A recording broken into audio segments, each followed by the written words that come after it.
কিছু খাবার হাতে দিয়ে বললেন, বাবা গো খাবার খান, আর কিছু খাবার আমার শাশুড়ি মার জন্য নিয়ে যান।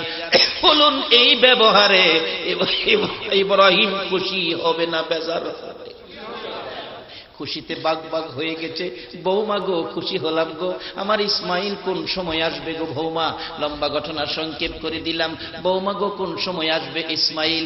ইসমাইল আসলে বইল, এবারের চৌকাট বড় ভালো গো, আমার ইসমাইল যেন চৌকাটটার না বদলাই। বৌমা প্রশ্ন করলেন, শ্বশুর আব্বা এ কি বললেন? এটা কি চৌকাট? আমি তো বুঝতে পারি না। রে বৌমা, তোমার বুঝতে হবে না, আমার ইসমাইল এই ব্যাপার ভালো বুঝে। এমন সময় বিদায় হয়ে যাবেন, ঘোড়ার উপরে উঠলেন, রওনা হলেন।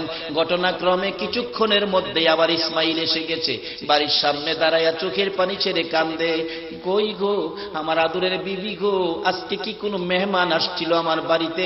কেন জানি গো আমার নাকে আমার বাবা ইব্রাহিমের গন্ধ লাগতেছে। বিবি সত্য করে কও কেউ আসছিল কিনা? বিবি বেরিয়ে এসে বলতেছে, স্বামী গো আসো গো স্বামী, ঘরের ভিতরে আসো, আজকে আসছিল বাবা ইব্রাহিম আলাইহিস সালাম। ইসমাইল একটা চিৎকার মারলেন, ঘরের ভিতরে ঢুকলেন। বিবি কই গো আমার বাবা? 12টা বছর বাবা দেখি না, বলো আমার বাবা কই? কই গো আমার বাবা?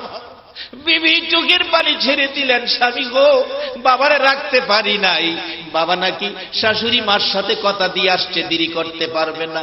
কি করলি গো? আমি কি বাবারে পাইতাম না? এবার বিবি বলতেছে, স্বামী গো বাবারে রাখতে পারি নাই, আসো।